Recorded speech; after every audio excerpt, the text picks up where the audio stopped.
أهلا بيكم في كورس المنتور تريدر. حابب أوريكم صفقة دخلتها امبارح، وأتابع معاكم أخبارها. فيلا نبدأ على طول مع بعض.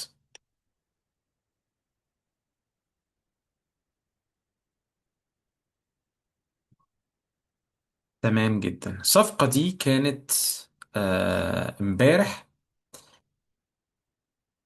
يوم 26/5/2026. خلينا أشرح سريعا الدنيا بتاعتها. طبعا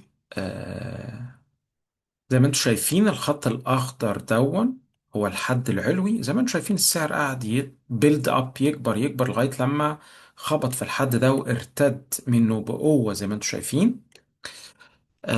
كمان الخط الأحمر ده اللي حضراتكم شايفينه ده الحد السفلي.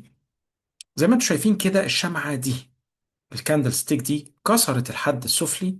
زي ما انتم شايفين دي ادتني إشارة إن في احتمالية كبيرة لهبوط السعر. كمان المتوسطات السعرية بتاعتي الأخضر والأزرق والأحمر السعر كان أسفلها، ادتني تأكيد إنه احتمالية أكبر لهبوط السعر. فأنا انتظرت إلى أن الشمعة دي قفلت، السعر ابتدى يتكون، وحطيت الأوردر بتاعي هنا أسفل الشمعة دي زي ما انتم شايفين. وأول لما السعر خبط الحد اللي أنا حاطه ده، أنا دخلت صفقتي بيع، حطيت وقف خسارتي هنا حماية لرأس مالي. طبعا كل ده بنتعلمه بالتفاصيل في الكورس بتاع المنتور تريدر. وحطيت التيك بروفيت بتاعي اراوند هنا. خليني أشارك حضراتكم بعد كده إيه اللي حصل. طيب،